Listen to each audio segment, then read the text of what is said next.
I'm really delighted to welcome our speakers for today's session. So they're going to be doing a joint presentation. As ever, the format with this is that we will come to questions at the end. So please feel free to use the chat function as we go through.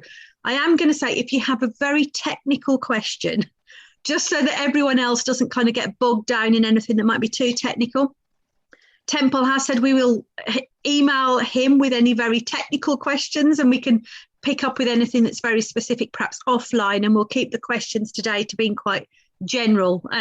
But do post anything you want to ask us, even if that's us picking up in email afterwards and making those introductions, we'll do it. And as ever, the session is recorded, so if you're a bit like me and this is so new that you'd need to go back and refresh yourself, the recording will be available, and we will also sort out sending slides to you. So you haven't come to hear me, so I'm going to hand over straight away now to David, who's going to kick off and start today's presentation. Thank you, David.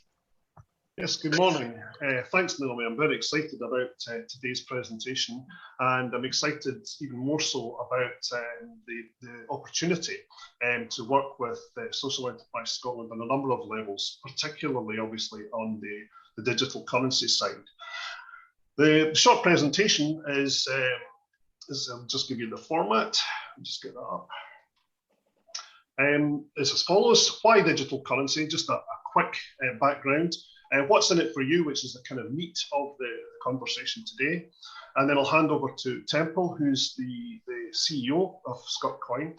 We were going to have Lindsay Leroy from the Scottish Design Exchange, but she couldn't make it today. She's just had a last-minute crisis. It's okay, it's a good one. But we do have the able-bodied Jonathan Richards in her stead, and Jonathan will be covering for her, and then we'll tell you how to sign up for Scottcoin, get your own wallet, and come on board. And then we'll be taking questions thereafter. So that's the brief format. So why digital and why Scott? Now, indeed, as Naomi was saying, it is quite a complex issue when it comes to the actual technicalities. But heck, we're using Zoom today.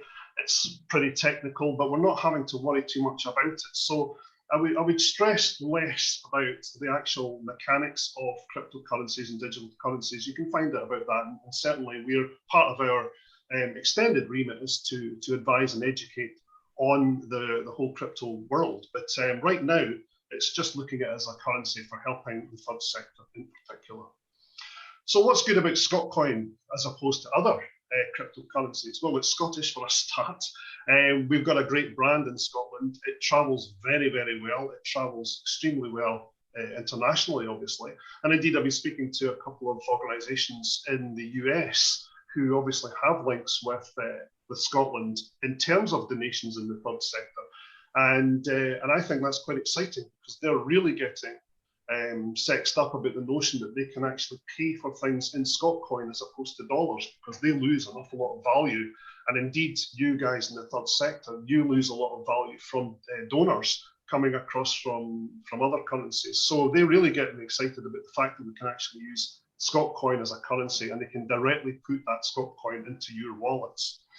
And it's a great time for Scotland to be leading this kind of thing. I mean, not only have we got the COP this week, we are innovators. We have always been innovators, and indeed, it's a perfect storm just now, politically, socially, economically, and all sorts of ways for Scotland to be leading the way and showing how the third sector, how the people at the bottom of the pyramid, so to speak, could be helped by something such as crypto. And it's a super additional way anyway for the third sector to receive donations. And what sticks out for Scottcoin is from the outset, it's run by the Scottcoin project CIC. It's a community interest company in its own right. So we have a number of things that we have to do to conform to that. And we're very much behind the notion that this is all about democratization. It's about helping those who are most in need in society. And indeed, there's the wider thing about cryptocurrencies is that it's democratizing it, and it leads to less value extraction from commerce. So we don't have the PayPals, the banks that are standing in the way of the extraction, the transactions and exchange of value between people in the third sector. And it's digital and disruptive. It's timely. It's the thing. I think everybody, including governments, are now coming round to realise that cryptocurrency is here to stay. I know Norway are taking it on board. We've had El Salvador has jumped ahead of everybody seemingly, and we're having other nations in Estonia and others will be very quick to follow, because Estonia in particular are pretty digital savvy. So it's timely and it empowers the citizen. It helps the citizen. It means that they can actually get money in their wallets without having even a bank account. So it's really good in empowering the citizen, and it's inclusive and safe because anybody can have a wallet. And it leverages Scott in injection in many different ways, because we as a CIC are donating, we're delivering. We are looking to put money into projects, into specific projects, to reward people and to reward and to help joint ventures in the third sector that may not have come about because of lack of funds or whatever. And indeed, you could look at it, and this is what's really been exciting for the conversations I've had with you and your colleagues, is that the actual inter-third sector transactions can be covered and lubricated by Scottcoin. So not just helping those in need, the citizen that we all aspire to help, the inter-third section transactions can be lubricated and notarized by Scott, which means that you've got an actual value exchange within the third sector in Scotland, and we're working on a couple of plans to help that process.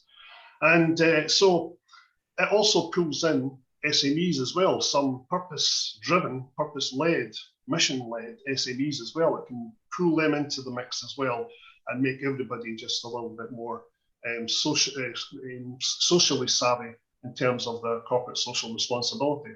So, cutting to the chase, what's in it for you guys? Now, as you'll see here, this is the currency flywheel. This will be available to you. It's finished format sometime soon, but effectively this shows the exchange within what we could call a virtuous value ecosystem. Now, as a marketer, we always come up with these wonderful terms, virtuous value exchange ecosystem. Wow. But in effect, that means that we all together can use Scottcoin in a virtuous way, and it helps to get out the coin, to get out into the hands of and the wallets of the population, back into the social enterprises in a very virtuous fashion. And that means that it's giving money in the pockets of the citizen. In turn, it goes into the income and the cash registers for the virtual cash registers, if you like, for the social enterprise or the third sector organisation. They can then in turn spend it on a number of things, including their own purchases, their volunteers even. They can reward volunteers carefully, and also they can reward those that are coming through the door as well, so that entices people to come through. For instance, if they went through a course on, say, orienteering run by the Outward Bound Trust, then they could go through that, and not only did they get a certificate and improvement in life choices and all the rest of it, and really enjoy their experience, they also get a reward at the end of it. So it's very virtuous, and it means at the end of the day, that money goes out and ultimately helps people improve their life. So it's an extremely virtuous exchange of value. And without going into the detail again, there is a couple of levels for crypto. There's the main level, the first level, if you like, but the second level we've developed is the Scott wallet itself. And that means that there's a frictionless exchange between those who have Scott wallets. And without going into the technical details, they're all online anyway, and indeed Temple might wish to add to that. But it effectively means that if somebody has a Scott wallet and is paying money into your third sector, either as a citizen who's buying something, or it's a donor who's donating some Scott, all they do is go from one wallet to the other, and it does that in seconds and at no cost. And that is a really extremely good innovation for us, because it means that we're not only just relying on the blockchain and the top level, but we actually have this Scott wallet, which means that there's this frictionless transaction between citizen and third sector organisation, and also organisation to organisation. And I like this because it means that you can account for it easier. You can obviously transfer money easily in terms of Scott, and it means that everybody can do it pretty quickly, and you're not having to stand there waiting for a cup of coffee whilst a transaction goes through. So that's my overall brief, and I'd like to hand over to Temple, who's the lead and CEO of the organisation. He's the CEO of the Scottcoin project CIC, and also obviously as the graphic shows, he's the author of Blockchain, Bitcoin and You, the new publication that's been recently made into a hard copy and available to all. So without further ado, I'll hand over to Temple. Well, good morning, everyone, and thank you very much for allowing us all to come along and talk to you about Scottcoin. I think David actually has covered most of the things that are relevant in terms of third sector involvement.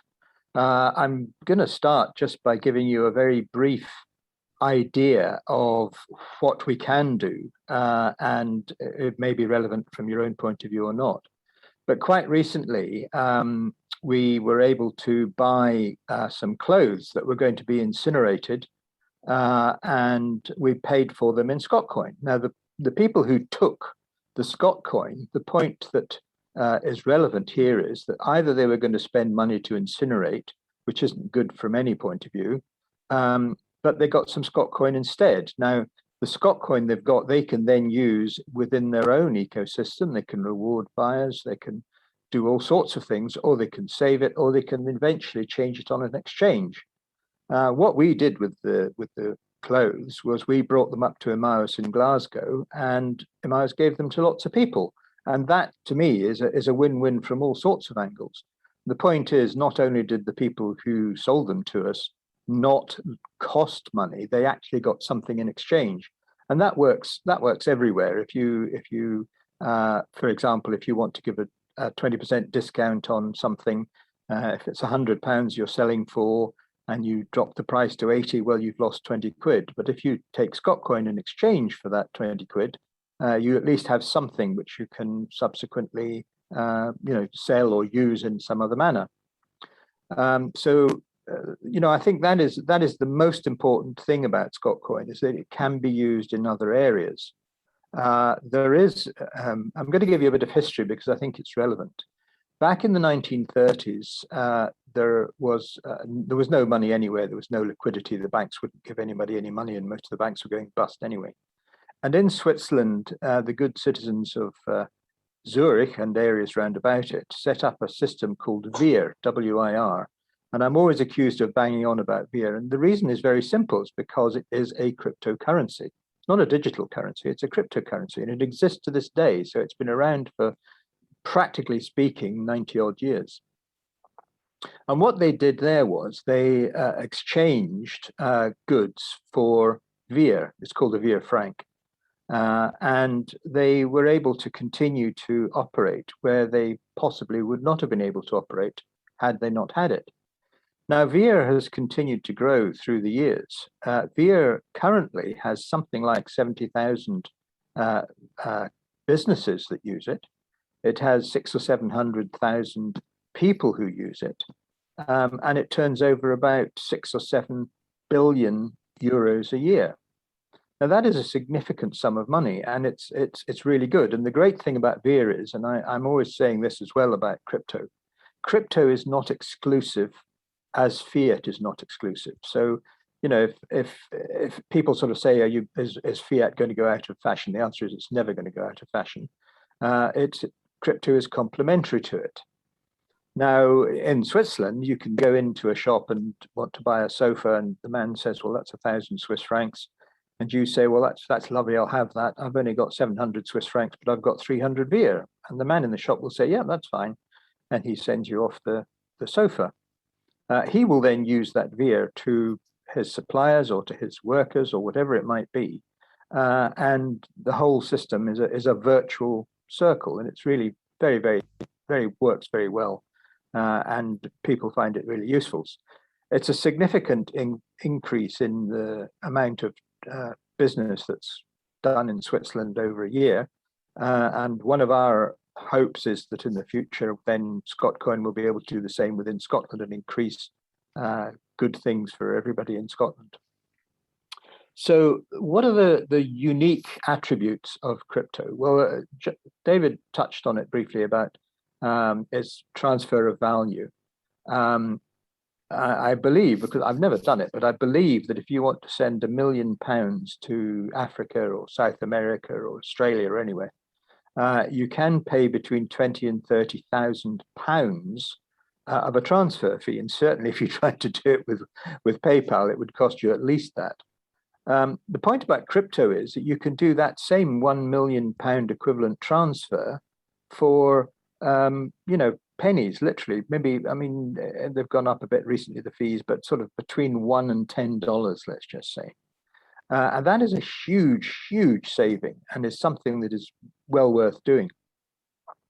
So much so that, in fact, the Philippines are still talking about setting up a Bitcoin exchange within the Philippines, using the government doing it themselves.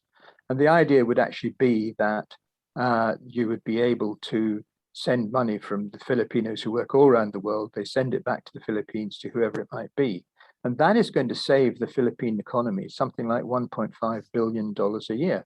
And that's very worthwhile saving, no doubt about that at all. So that's a good thing. The other thing you can do with crypto is you can target it. So again, making it up, supposing you want to send money to a charity that's doing water wells in Africa or whatever it might be, you can actually send that to the people who are doing the digging of the wells. So there's nobody taking a cut out of it. There's no government, there's no middleman, there's no bank, there's nobody doing that. So if you send them £100 in Scottcoin or crypto, they will receive £100 in Scottcoin or crypto. And that again is a very, very useful and good attribute. I think the point about the TSP-CIC, I think I should explain that there's two parts here. One is, in fact, Scottcoin itself. Now, Scottcoin is a digital currency, and that is, the same kind of thing as Bitcoin and Ethereum and any of the other ones you may have heard of. And then we have the Scottcoin project CIC. Scottcoin project CIC is the educational and, if you like, operational arm of Scottcoin. And our job is to promote the fact of cryptocurrencies, of Scottcoin, and to work with charities and help charities in what they are doing. We have lots of ways we can do that, and I'm sure you've got many more that you would like us to help with, and we'd be very happy to talk to you about that. That's no problem at all. The other thing about it is that we find very much so that the Scott wallet has been a great help to lots of people involved with crypto. The problem with crypto is, for example, if you're using Bitcoin, you've got at least a 10-minute wait, and usually much more than that. You have high fees. With Ethereum, the wait's not quite so bad, but you still have quite high fees. What we have done with Scott Wallet is we've created a system whereby you can transfer from Mr. A to Mr. B, and there is no charge. There is absolutely no fee. And it's also instantaneous. I mean, I know David said within a few seconds. It is, in fact, instantaneous. Or I can't tell you how quick it is, but if you get some, you can try it and you'll see for yourselves. The real point about that is that there is, therefore, a very much easier way of dealing with transfers of value. And this, I think, is the important point about all cryptos. Their real value or their real worth is in transfer of value. And we at Scottcoin are very much involved in that. That's very much what we do. I think I don't really need to say very much more than that at the moment. Anyone who, I see there's two Q&As there. I'm just going to see what they are. What is Scottcoin value tied to? No, it's not a fiat currency. It's not linked to the performance of anything. It is not linked to a commodity. Its value is linked to the fact that people use it and people accept it as value. And that is the same as pounds, shillings and pence, which of course don't have any. I shouldn't say pounds, shillings and pence. I'm very old, as you can probably see. Nowadays that has no real backing either, apart from the fact that the government says that they'll pay a pound if you ask for it. The short answer is what people will use it for. We're finding that people are willing to pay around £50 per thousand, so that's 5 pence per token. And then the second question from Paul Haney again is, when we say safe in terms of Scottcoin's value exchange, do we mean technologically safe, i.e. crypto secure, or economically safe, i.e. non-volatile, or both? The short answer is we mean both. In terms of value exchange and technologically safe, Scottcoin has in fact been verified by Etherscan, who are the gatekeepers for really the vast majority of cryptos, and we've also been code audited, which means the underlying codes, by a company called Hacken. Hacken are the leading code auditors worldwide, and we have the highest rating, so we're quite pleased about that. And then we've got Kay asking as well about volatility and so on. We are, as we speak, not on an exchange. Now, we will be going on to an exchange, but we believe that the growth in what we're doing and so on will make us not so susceptible to volatility. It should be remembered that there is volatility in all value anywhere. Fiat money, of course, is different, although if you happen to be involved in the currency markets, you can find that the exchanges move quite dramatically sometimes. But we are working on ways, in fact, to decrease any kind of volatility. We have what are called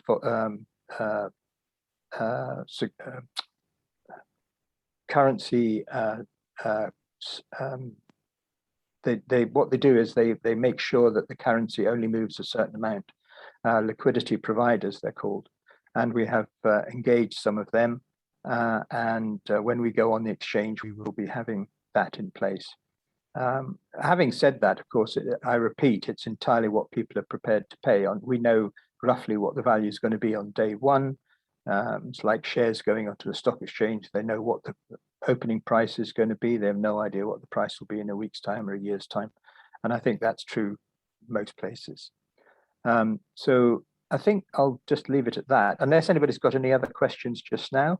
Well, we could leave. I think we'll probably leave them to the end, if that's okay. Okay, all right, that's fine. No, it's fine. Just those two are there. It's just a crack on in case people need to leave as well. I've got somebody saying I'm having problems signing in. That's not me. I don't know where that is, but anyway, okay, that's fine. Right, David, so back to you. Okay, no problem. So I'll hand over to Jonathan, and just for those of you who have maybe just joined a little bit later, it was going to be Lindsay Leroy, but she's been detained, and Lindsay's effectively the chief exec of the Scottish Design Exchange, and we have 3 slides which Lindsay was going to explain to us, but I'm handing over to Jonathan now, and I'll just move them forward for you, Jonathan, if that's okay. And it's problem, solution, result is effectively the 3 slides, just to give you a bit of background as to how Scott's being used at the Scottish Design Exchange. Of course. So good morning, everybody. As Temple and David said, thank you very much for your time. It's hugely appreciated. It's an important commodity.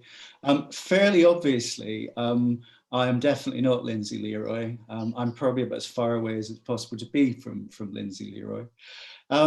Before I just get into what we do with the Scottish Design Exchange, I think I'm hoping it might be helpful just to share a personal account of how I got engaged with Scottcoin, because Temple and David are long-term in this. I'm relatively new, and I got involved with it because I am excited specifically about the good the currency can do, because that's what makes this currency different from all the others. It has a function, it has a role, it can change things, it is a fuel. So that's actually why I'm here, and that is actually why I'm masquerading as Lindsay Leroy right now. The crypto market itself, in case you weren't aware, is globally $2.3 trillion, and around $1 billion of crypto are traded every day on the planet. So this is a huge, huge phenomenon. It's not going anywhere. It is only going to get stronger. And our ambitions for Scottcoin, it's very, very simple. The more people, the more organizations we engage with Scottcoin, the more powerful it becomes. The more powerful it becomes, the more good it can do. And that it really is as simple as that. So that's our starting point. I'll just come to SDX now and Lindsay. We've known Lindsay for quite a while. She's very special in her space. She is a really, really inspired businesswoman who basically found a problem in the landscape for artists and designers in Scotland, and that they didn't have a proper platform, and they now have a proper platform with her under the Scottish Design banner. So there are two outlets. There's one in Glasgow, Buchanan Galleries, which I'm sure all of you will know. It's a huge shopping area, massive footfall. So they're there. And they're also in George Street in Edinburgh. So these are our two major cities in Scotland, and the Scottish Design Exchange is there in both. You can see the success is that they've generated over £3 million in sales, and they support 320 artists. And in fact, I know that's growing on a daily basis because that's the way it works. Scottcoin itself actually at this point sponsors a couple of artists. There's one in Glasgow and one in Edinburgh, which is, when we started talking with her, we wanted to explore how we could contribute to their ecosystem at any level. So the most obvious one is they will be taking Scottcoin as a currency from January 22. Right now, we contribute Scottcoin by sponsoring artists within their space. So as I say, we sponsor those two people. We buy their space, and if they have that on a monthly basis, and we try and facilitate their sales. And it basically, it's a system by which it's just another way that we can kind of feed into an organization and help. So, perhaps when you're thinking about Scottcoin, it has a lot of platforms, it has a lot of flexibility in it. And as a culture, Scottcoin and the people involved in it are very open to exploring. We don't do conversations that end not interested in that. We will actually genuinely engage and try and find a way through. So just moving on, I think that might be to the next slide. So this is a promotion that we did a little bit earlier in the year. I think this was August. And we had this at the outlets in Glasgow and Edinburgh. And please do admire the lovely balloons and the lovely posters.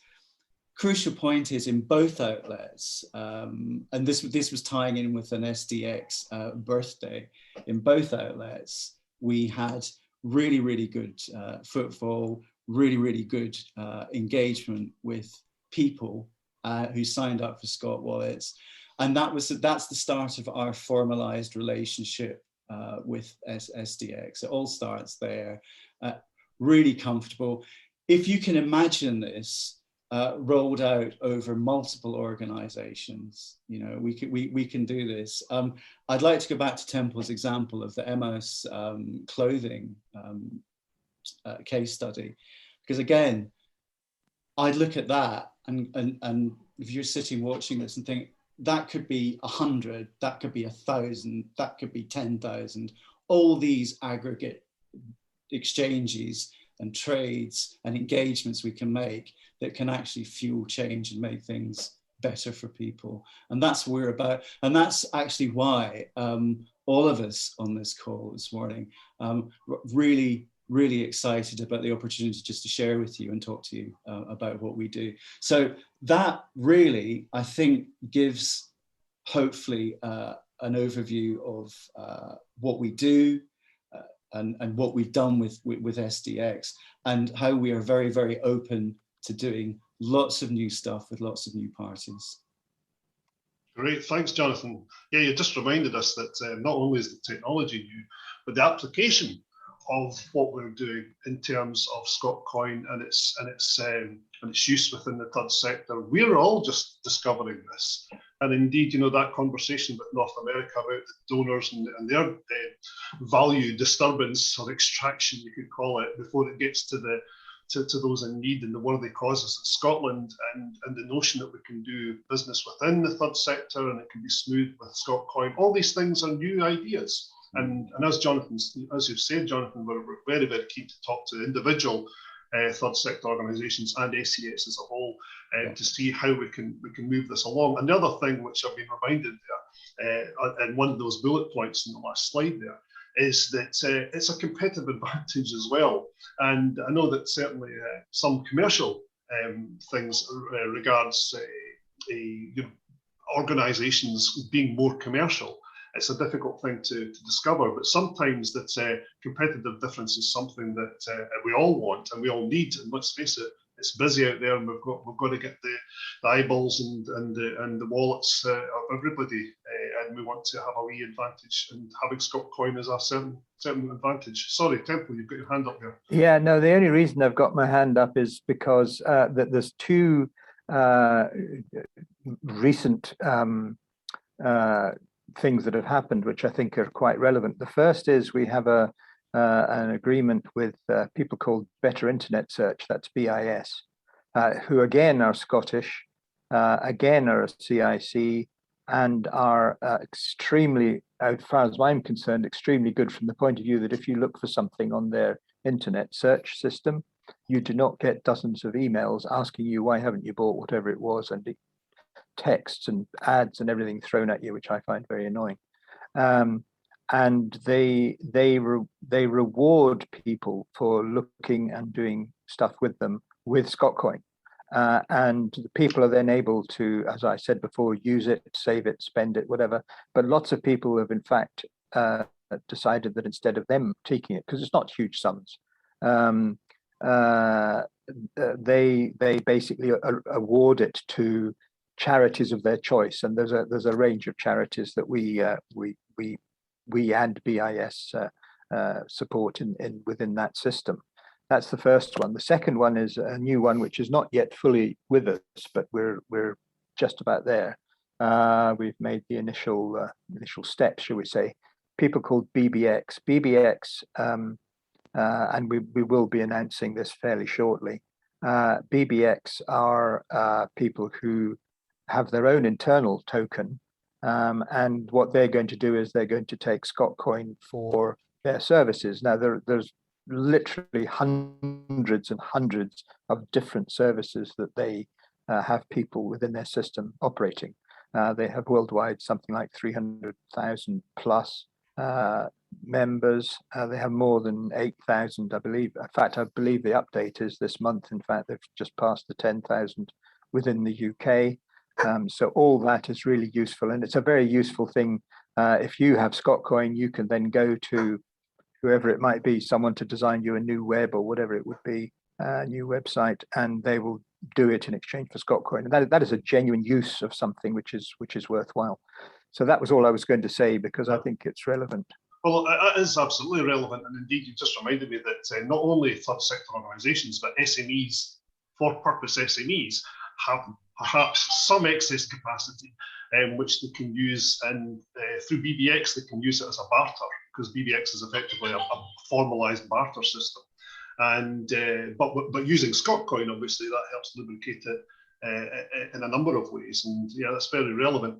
So, just to move on and summarise effectively, what's in it for the third sector, what's in it for the individual organisations in terms of Scottcoin, and well, in summary, it boosts donations and options.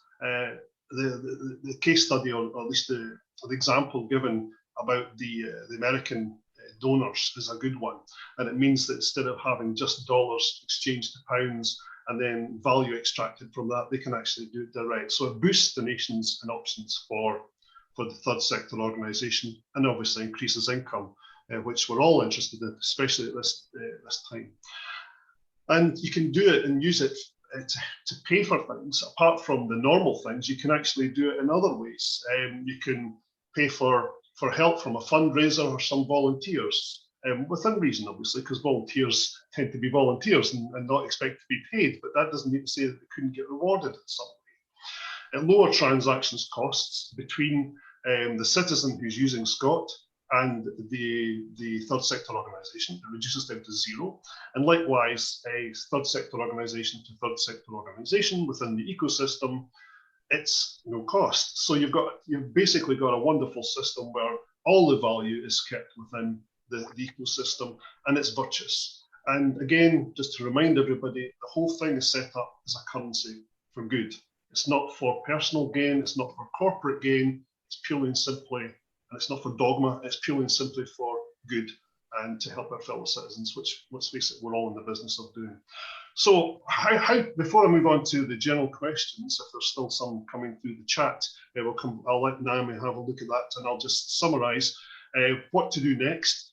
If you have a technical question, you can fire that to Temple, and Temple's address is there, temple@scottcoinproject.com. And if you'd like to continue the conversation with my good self about how your organisation can benefit, can receive donations, etc., of Scott, then please send it to davidhood@scottcoinproject.com. And indeed, the other thing to remind you, of course, is to go to Scott Wallet and set up your Scott wallets right now, because there's several hundred now come on board. The Scott wallet itself was just made available a short time ago. The Android version is freely available now on the Google Play Store. The Apple iOS version, it's coming soon. It's coming within the next few weeks, I gather.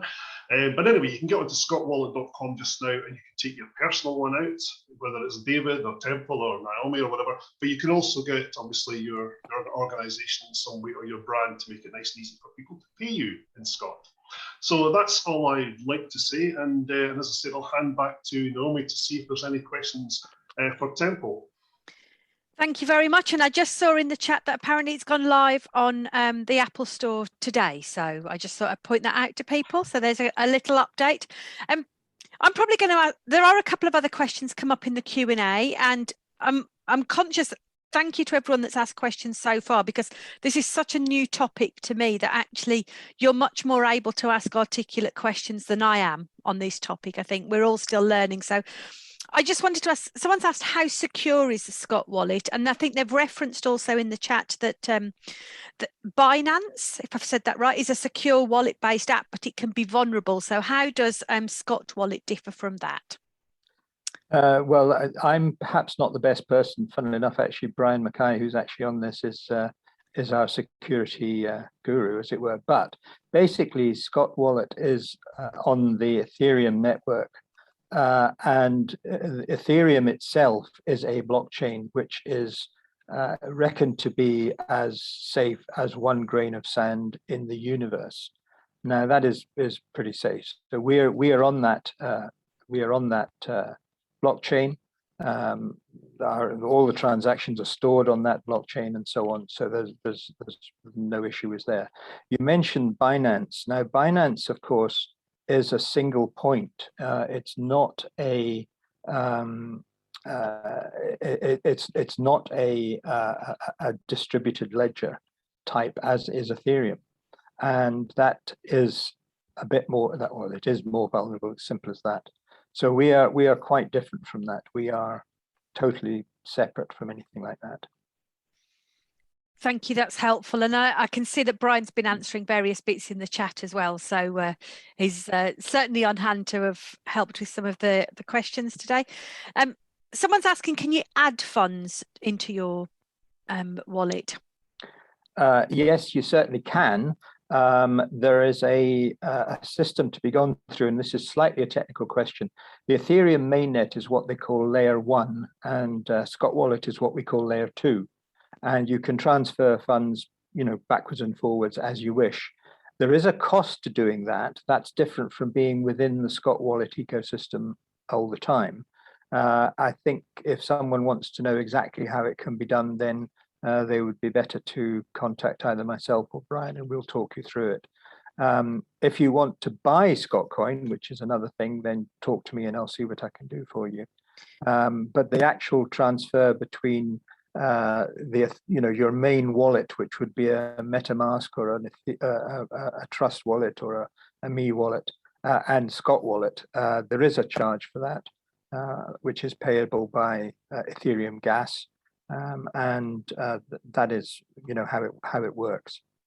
Great. And again, I can see that Brian's putting just a link in the chat saying you go onto scottwallet.com and there's a how it works link. So that will go through a lot of that detail, hopefully, with people. And I think he's just said there's a user guide. So there's lots of useful information out there, which frankly, certainly for people like me that are quite new to all of this, would be really helpful. Can I just ask, and I'm hoping this isn't a daft question to ask, but I'm sure if I'm thinking it, someone else might be. You talk about the ecosystem, and I guess I always think of currency and it's simple. You've got to have a way to have it, in the sense that you've got paid or you've earned it or you've got money, and you've also got a way to spend it. Is that all very much within the ecosystem of whoever's signed up? Yes. There are people who are coming to us every day and saying, we'd like to sign up and be part of the Scottcoin ecosystem, which is just shorthand for saying people who use it. And the numbers of people will grow. The numbers of people who are able to use it is growing and will grow. And it is entirely down to people how they want to use it. Somebody might say, well, I'll give you a good example. We have somebody called ASAP Builders. ASAP Builders are prepared to accept Scottcoin for the work they do for you. They accept Bitcoin, they accept Ethereum, they accept other cryptos, but they also accept Scottcoin. So that is somebody using it proactively, if you like. But there's lots of other ways it can be used. But that's what I would describe as a currency use, for lack of a better expression. But there's other ways to use it too. No, that's helpful, because I guess as you were speaking, I was trying to think of that sense of, is it for tangible things or intangible things? And I guess the example you had just given me was actually something that is quite tangible, rather than. So that was helpful, just as I was thinking through the question as well. So you didn't know I was a mind reader, did you? Well, obviously you were, but that was it's interesting that I think it's as the conversation goes, you suddenly think, I think I'm getting this now. So I'm hopeful my knowledge of all of this is certainly increasing as a result of today's webinar, because like I say, it's all very new to me, and I think there's a lot of us that are quite nervous about these new systems as well. And I sometimes wonder whether actually, sometimes even the fact that we use the word currency, does that put people off, or is that because it is exactly what it is? Does that make? I think we think of currency in a very particular way. I think to a certain extent you're right, because we think of currency as being pounds, dollars, euros, and so on and so on, and we tend to think those are trustable. I would actually make a fairly important point here. I mean, if you go back about 18 months, there were X number of dollars in the world. Today there are X plus 55% dollars in the world. In other words, it increased more than 50% in the last 18 months. To a certain extent, the same applies to pounds. It certainly applies to euros. It applies everywhere worldwide. Now, what that means is that there is more money chasing fewer goods, and we've seen that. We've seen inflation's already raising its head. We're up to 3.5% here or something. They're over 5% in the States. The Eurozone, which traditionally has been very low, is over 2.5%, and so on. And that means that, as I always say, as Harold Wilson used to say, the pound in your pocket has not been affected. The answer is the pound in your pocket has been affected. And if you go out to the shops and you try and buy, I don't know, a Yorkie bar, the Yorkie bar is always the famous thing that people use, or a Mars bar. A, you'll find it's smaller. B, you'll find it's probably gone up in price. And that's what inflation does. It takes away from people. It doesn't take away from the companies, because they, of course, adjust and make it work for them. But it does take away from people. Now, the great thing about crypto is, and I'm going to use Bitcoin as an example because it's the one that most people have heard of. the great thing about crypto is that there will only ever be 21 million Bitcoins. There will never be any more. Currently, there's about 18.5 million that have been issued, and they're going to continue to be issued on a decreasing scale for the next 100 years, roughly. But what that means is that if you've got one Bitcoin, you're always going to have one Bitcoin that is worth one Bitcoin. And people who deal, and I use deal advisedly, in crypto, don't think in terms of, oh, I've got a Bitcoin, it's worth £43,000 or whatever it is. They think in terms of, I have got a Bitcoin. And they buy things, and you can buy things. There's over 20,000 places worldwide you can buy things with Bitcoin, and use it very much as a currency. There's a chap called Joel Valenzuela who he doesn't even use Bitcoin. He uses a thing called Dash, and he's been using that for about 7 years. He hasn't got a bank account. He got rid of his bank accounts and everything else 7 years ago, and has used his cryptocurrency Dash ever since. So when you say, you know, currency is secure, it's only as secure as you want it to be. And if you're busy printing it all over the place, as we are at the moment and have been for a couple of years, it is going to go down. You know, I'm I suppose originally an economist, and we you know, that's one of the great things in economics is that too much money chasing too few goods leads to inflation, and that's what we've got at the moment. And hopefully we believe that in fact cryptocurrency will stop people losing value, and that's what you're doing if you're holding pounds. I mean, you know, even if they put the rate of interest up, I mean, it's currently sort of 0.1% or something in a bank account. They might put it up to, I suppose, 0.25, 0.25%. But if you've got inflation running at 4 or 5%, you're losing 3, 4, 5% of that value every year. And one of the things I really like is if you had an old penny in 1900. Now, an old penny, for those who don't know, is a half a p. To be able to buy the same things today, you would need nearly £2. And that's what inflation does. It takes away from people and obviously everybody else. I'm sorry, that's one of my rants, but there we go. No, it's interesting, isn't it? Because I think all the questions that we have around volatility are because it's new and we don't understand it, and I think straight away go to risk. And it's interesting, as you were speaking, I think back of the stories of, you know, when the Turkish lira, people were having to withdraw millions out the bank, and they almost had to I don't know what the proper term is, but rebase their kind of currency at a different level. So, and if I can add to that, Naomi, as well, we've got to remember there's a lot of people who extract an awful lot of value from the existing fiat-based systems, and you know, there's going to be a lot of bad PR around. Which is contrived in the main, because there's a lot of people who are not going to get their gravy train that they've always had if crypto takes off and democratizes currencies around the world. So, and again, it's the terminologies as well. Crypto, even the word crypto is kind of cryptic. It sounds like a negative word. I mean, it's similar to virtual, because I remember I wasn't old colleague of mine saying virtual. You know, when we're talking about virtual working, he said virtual working. Does that mean you're nearly there or almost there? Or, you know, so it's terminologies, you know, language is important here. But this is going to become the norm. What we're talking about just now, and shrugging shoulders and, you know, working out first level, second level, all the technologies, that's just going to be a black box in a couple of years' time, you know. So we're innovators here, and I'm very, very glad to see that the third sector could actually champion it. And it won't be the first. I mean, the first sector will wake up to it at some point, but the third sector have got the most to gain out of that. And that's just what Temple's been articulating about this whole value extraction thing that's going on with fiat currencies and the way business is done. Whereas we've got a real opportunity in Scotland, especially since the world's cameras and all the rest of it, the chattering classes are looking at Scotland just now for the way forward. And I think we've got a very exciting project on our hands here. No, thank you. Naomi just was mentioning the lira, the Turkish lira there. I saw one of the things that I look at quite frequently is what is Bitcoin worth in other currencies?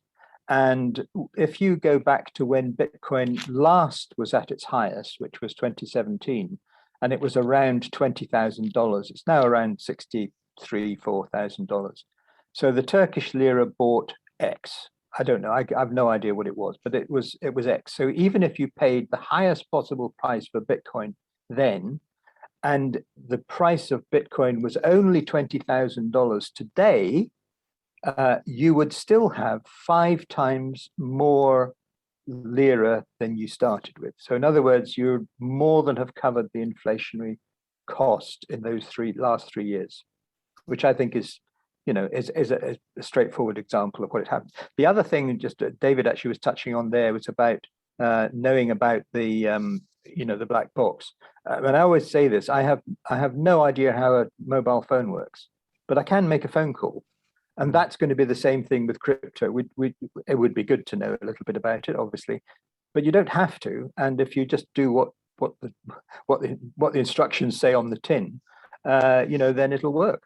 Yeah, no, it's interesting. It was a comment, I guess, David was making about language, wasn't it? To me, it still all sounds quite sci-fi, but actually it's not. It's like, how do we translate because it's innovative and it's perhaps something more futuristic, it feels unreal to us somehow, but actually that's why it was useful having Jonathan on today's call, I think, to give us that sense of the real example in how it's been used. So I've got one last question that's just come in, unless anyone wants to post any just last questions in the chat, but someone's just asked, is there such a thing as Scottcoin mining? The short answer is no.